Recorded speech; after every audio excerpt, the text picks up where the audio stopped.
Welcome to Fireside Chats with Firestarters. I'm Terri Broussard-Williams, the author of Find Your Fire. And today I'm so excited to introduce you to one of the changemakers from the book, Miss Monica Kang. How are you doing today? I'm so excited to have a conversation with you. You are one of the most energetic people that I know, most innovative people that I know, and most honest people that I know. You are truly a fire starter in all the ways. I want you to start off by telling everyone a little bit about yourself, where you are, what you do, and how you show up in the world. Thank you. And that means a lot if you know Terri, for her to say that, because she knows a ton of amazing people. And so that means the world, and I appreciate.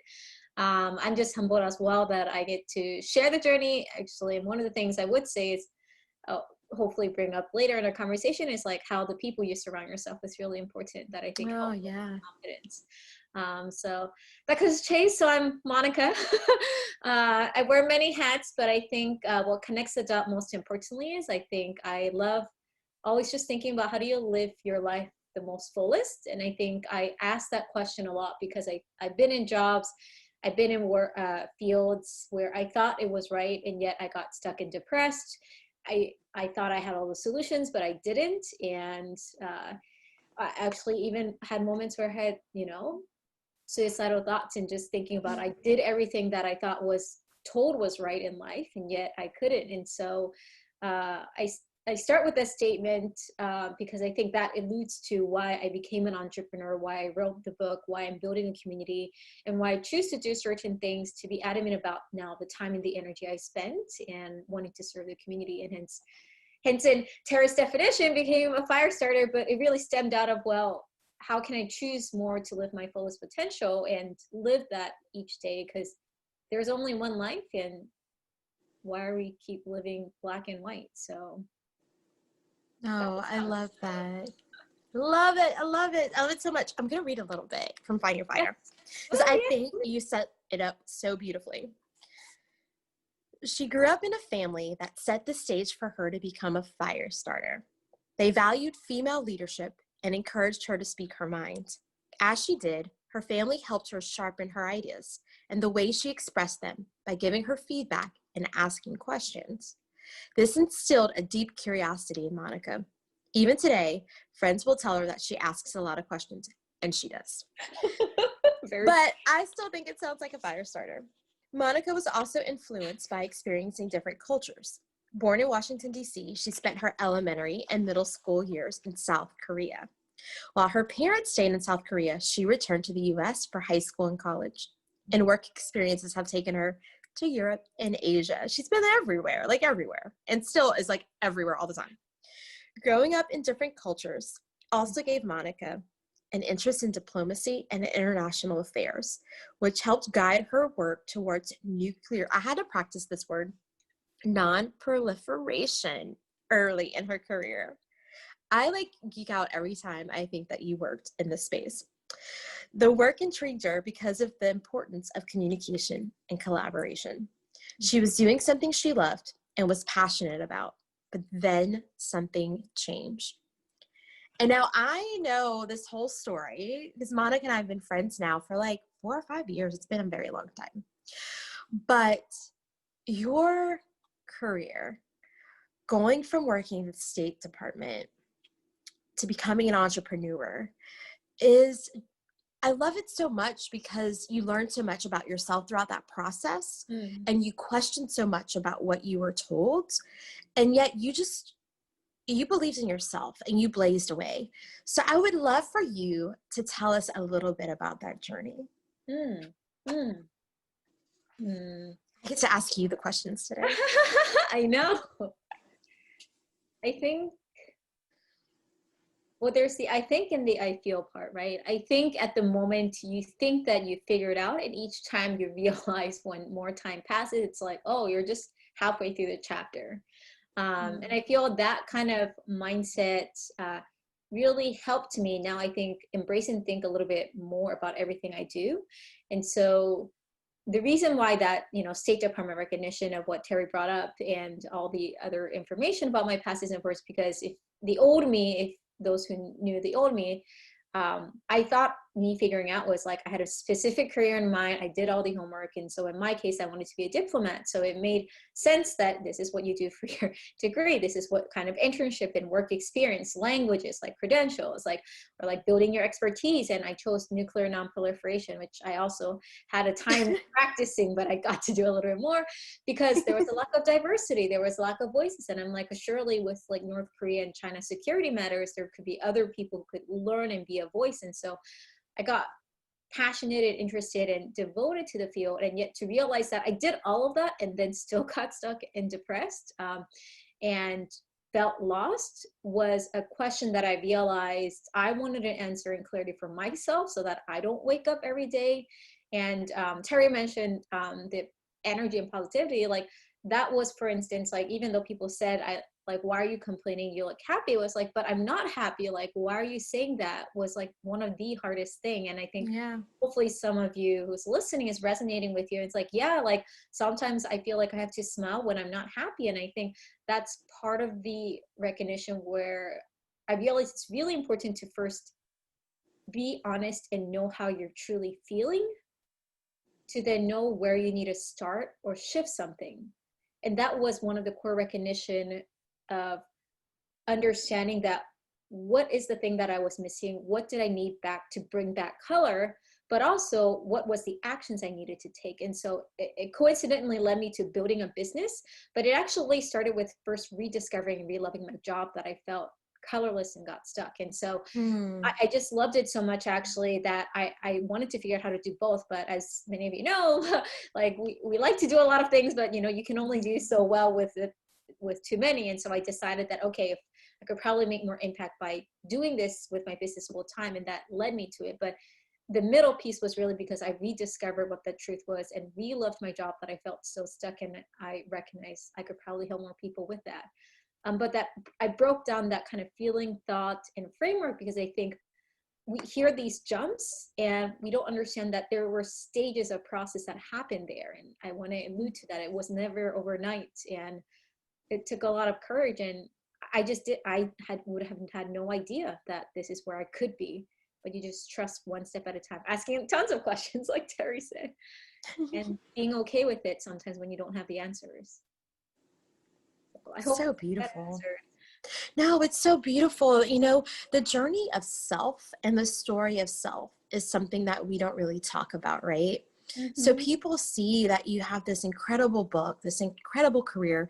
You're an international speaker, but they don't know the story of how you got there. And they don't know that, not only did you have to question the world that you were living in, but you had to question how you were viewing the world and yourself. And I think for anyone that is a leader that's turning a moment into a movement, that is something that you truly learn along the way, that movement from within. And from every single person that I've talked to that's a part of Find Your Fire, there was this shift within inside of themselves that allowed them to truly become the fire starter. Each person, and myself included, were just fine and incredible human beings before. But there's this one moment where something kind of goes off inside and you just blossom. And, the birth of that moment is truly the movement, not only within yourself, but, the world sees the rest of it. So I love that you shared that with us. Thank you. And actually to add to that, I think what's really important is one, in that process, believing in yourself. Two, surrounding more people who also believe and challenge you to be a better version of yourself. And then three, just really focusing on manifesting that version of you, but with a clear why and who you're serving for. Because I think often the difference, because I'm sure there's a lot of people who like accomplish amazing goals, but I'm curious, like there's probably a reason why you define certain people fire starter versus somebody who's just successful, because the purpose is different, right? Like, yes, you can be like somebody who's very successful and I would still feel like, but they might not be a fire starter because they don't fall under this definition of the impact and the intentionality that why they're creating. And I think that's right. when that's lost, it's just like, that's cool that you have that successful, but like, so or what? Like Yeah, so what? yourself? Yes. For yourself? That's nice too.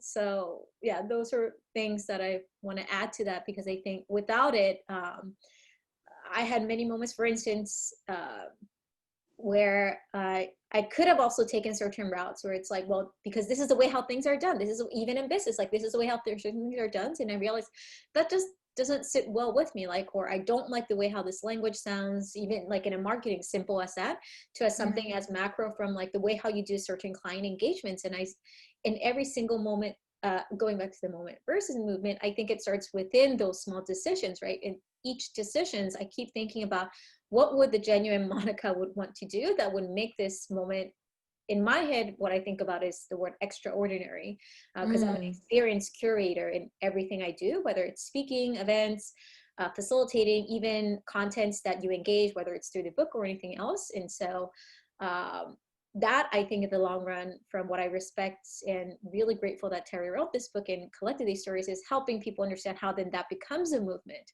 But you have to start first caring about the small moments and wanting to dive deep, and hence with the intentionality. So wanted to add the yes and note. Yes, I love it. And I will do a +1 to that. Yes. These are all tools we use in the social impact space. So one thing that I want to talk about a little bit is the Firestarter formula. And then I want to talk about your book. There's all these things I want to talk about. But in Find Your Fire, I lay out the Firestarter formula. Those are 4 things that I think are easy peasy that everyone has to do to really sustain a movement. You know, find your cause, build a collective, communicate your why, and do the work, like create change. So I've had the honor and privilege to watch you amplify your own movement. You know, when I met you, Innovators Box was already created, but I was literally there in Washington, D.C. when you had your book launch party. And, you know, I have watched you grow and flourish. And I feel like one thing that I've learned from you is truly how to build that collective, how to do it so that it benefits you as a person, that as a leader turning a moment into a movement. How can you do that to drive your social enterprise? You know, how can you use it as a social impact strategist? And so you have built this incredible advisory board for Innovators Box, and it is the perfect definition of a collective. You know, sometimes we think of a collective only as the coalition that exists within the movement. And that is true. That's one type. But there's another type that leaders really need to hold themselves accountable and to make them better. Can you share why you started an advisory board and how you built it?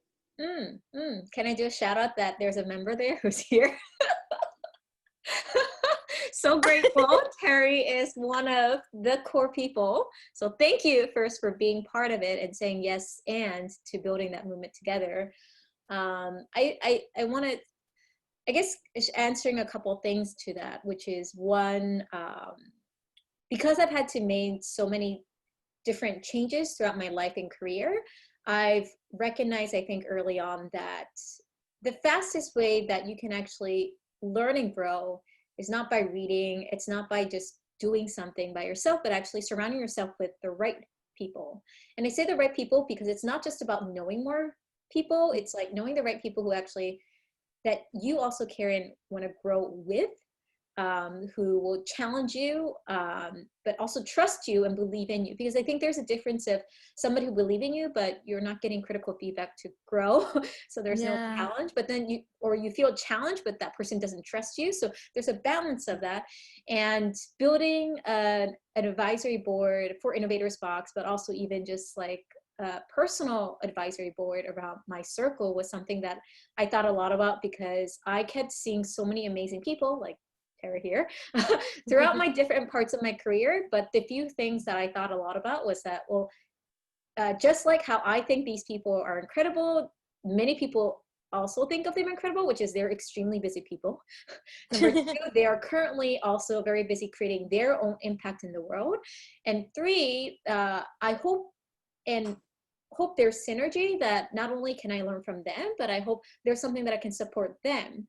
And 4, I hope there's a way, because I selfishly would want to spend more time with good people. So like, is there a way to do that? So I think those are kind of often like the 4 things I think about when I surround explore thinking about like what does my personal advisory board look like and my professional advisory board. And that's how I think cemented with who I wanted to surround myself for Innovators Box, because yes, it's one thing to just like call up on different people once in a while, but the intentionality was like, I wanted to make sure I surround myself with people who can hold me accountable, but also people who I knew that maybe I can support them through this way.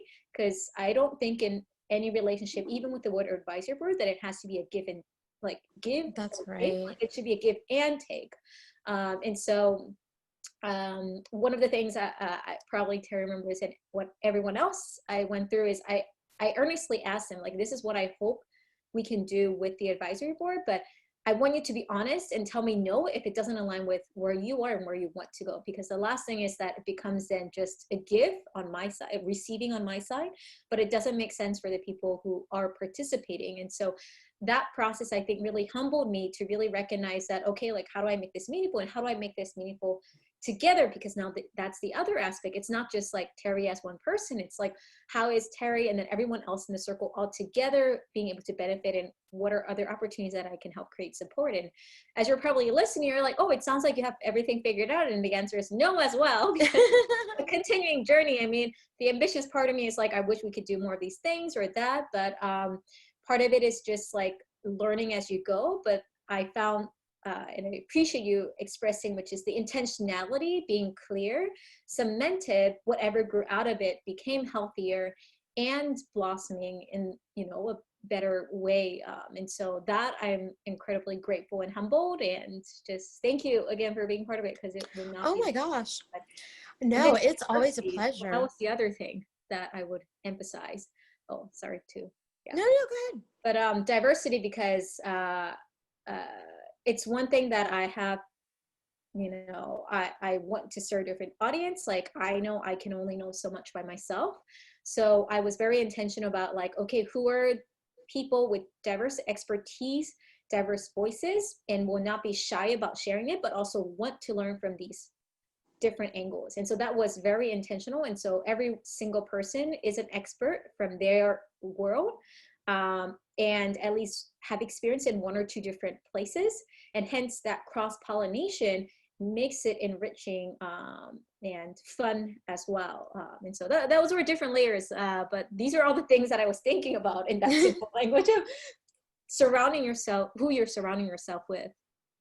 Yeah, and using them. Like, one thing that you do well is you send out things. Oh, I'm going to start again, Kara, because I accidentally kicked it. It's on a ironing board. And using it. One thing that you do so well is you activate your advisory board. You know, when you're thinking through a new strategy, you send it out and you ask everyone what are their thoughts, and you give clear, actionable items about what you need and when you need it by. So not only are you, you know, using your board, but you're also setting the parameters that will allow you to be successful. And I think a lot of people don't know how to do that well. You know, they just throw some info in an email and they want people to word vomit back. But if you don't tell people exactly what you need and ask them questions and ask them to give you an answer by a certain amount of time, they're not going to serve you, and they're not going to serve you well. So that, I think you just do it incredibly well. So, but I also love hearing you say you're still learning. You know, it's a process. Okay, I want to switch gears a little bit, but not too much. Take us from Innovators Box to you writing your very first book. The why, and you know what's changed about your business since you launched a book.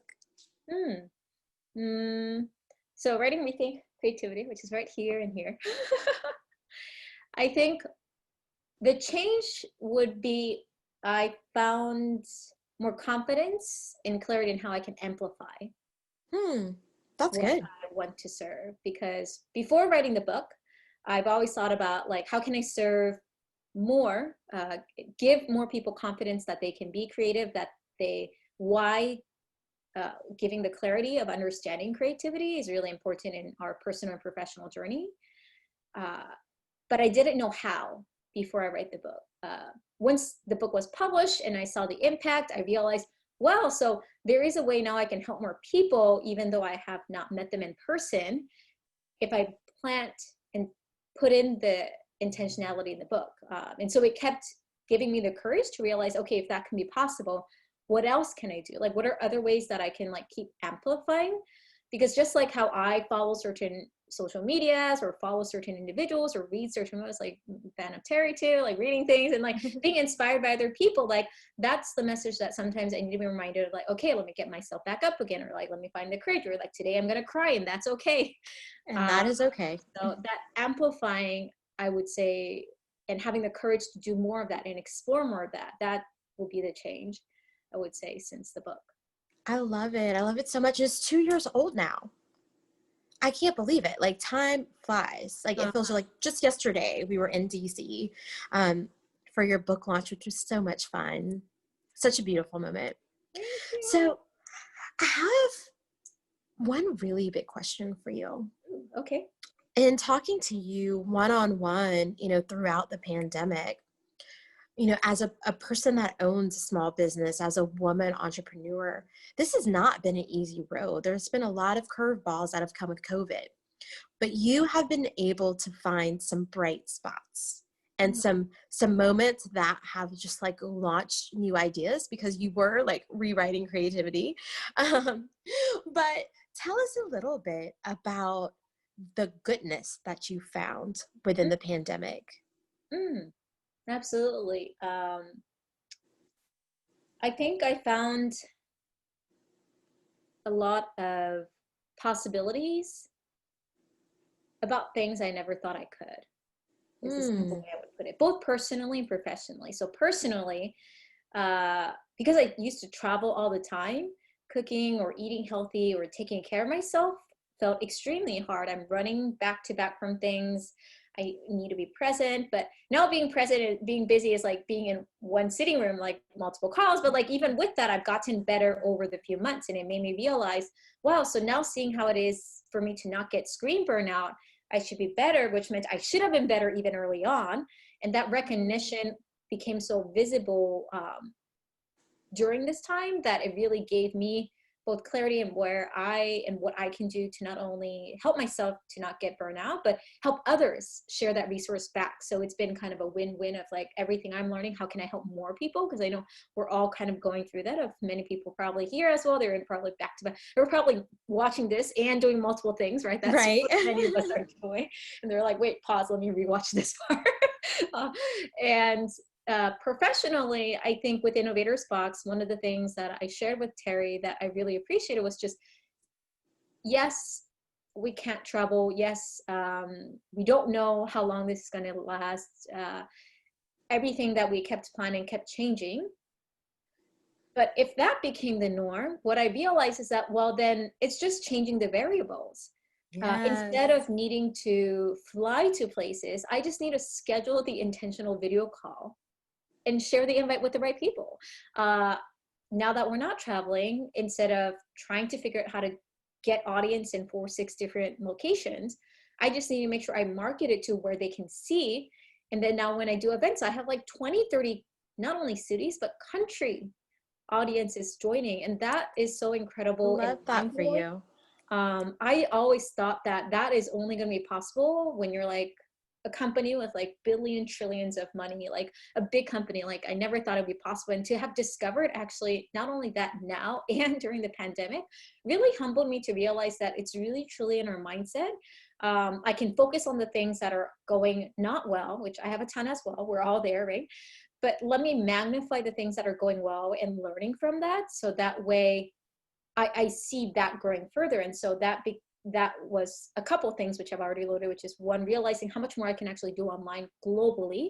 How can I make this even more accessible? Because again, that was the thing that really excited me with the book, was amplifying. And now there's going to be so many more people who I hope get the courage to realize how they might be a fire starter, but they might not have realized that they were. And I think that clarification gives us so much confidence to want to do more.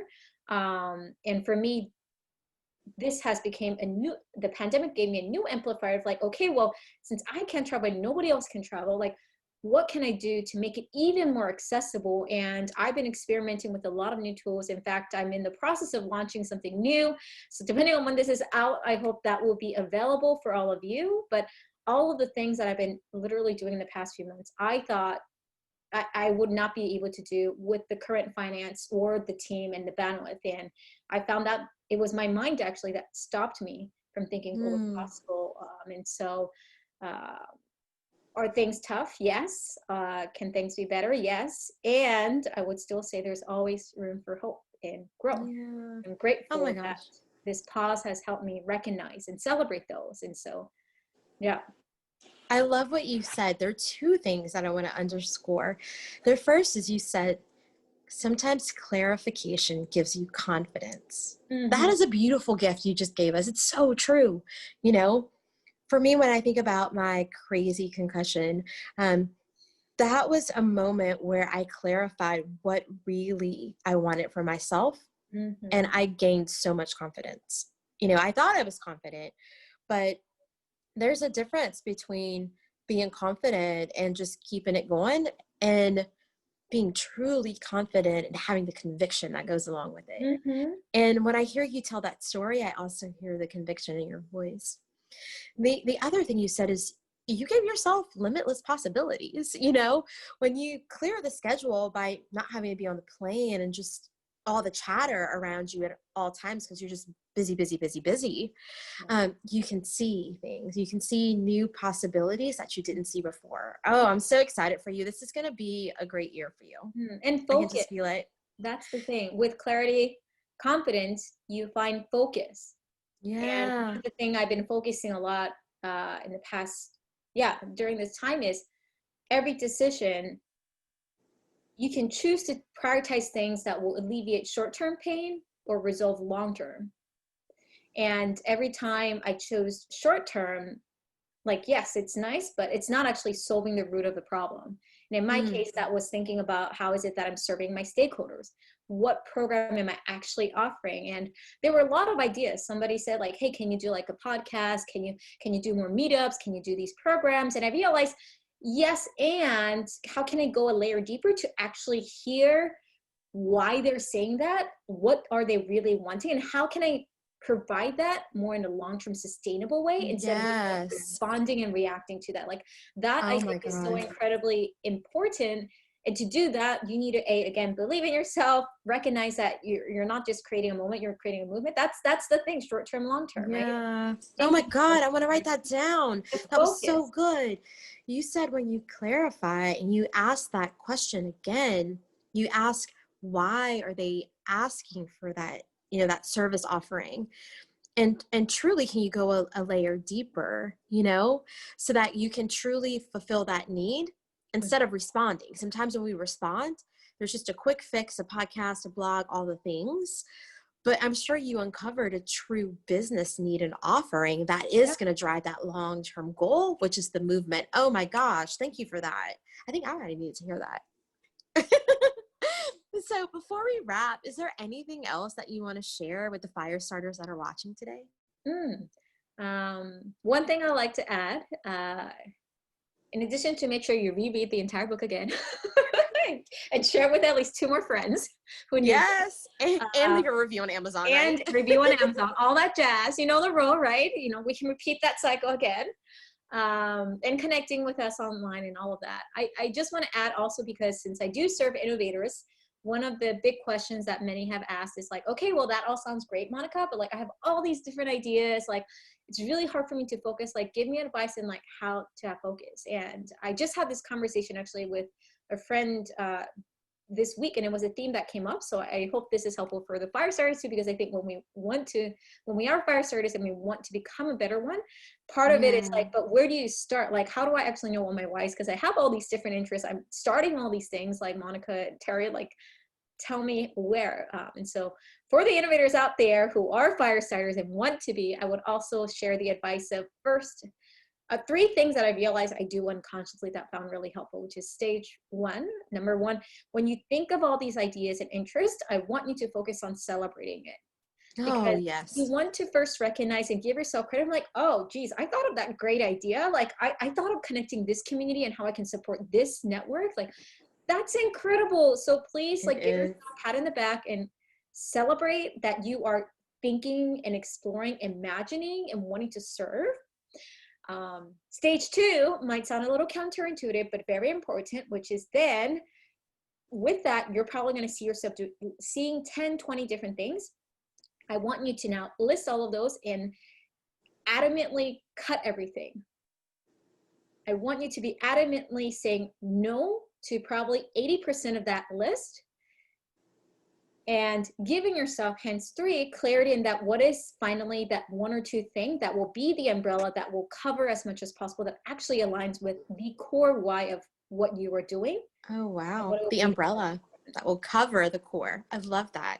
Because the reason why we feel discouraged when we think of these ideas, because we don't know what to do with it yet. But that's why it's important to celebrate, because I think the more we celebrate, we will keep being inspired and want to do more. That drive is so important. But you can't let that grow into potentially a noise that will not let you stay focused to deliver the amazing value that you are about to provide or in the process of continuing to provide. So or be yourself. Sometimes people forget, when you allow the noise and the clutter to come in, you can't truly be yourself. You can't be funny. You can't be relaxed. And that too might stifle the process. Absolutely. So you might think that it's not successful, but in reality, you're just in a pressure cooker. And you not being yourself was the factor that changed the outcome. And so stage 3 is repeating that. Going through that, make sure you honor, communicate. But I hope that reminds, as innovators and fire starters, why you should always build on that, but go deeper by focusing. So just wanted to add that. Oh my gosh, it's always a good time chatting with you. I don't get to do it enough. I know. Well, thank you so much for having me. Yes. So we're going to, on the bottom of the screen, we're going to list your Instagram, your website, all the ways that people can find you. And I truly hope that all of you do engage and have a conversation with Monica online. She's always a wealth of knowledge, but also she's always inspirational. And Monica, I totally want to travel with you to South Korea. I feel like I've heard your mom has a restaurant downtown. I want to do all these things.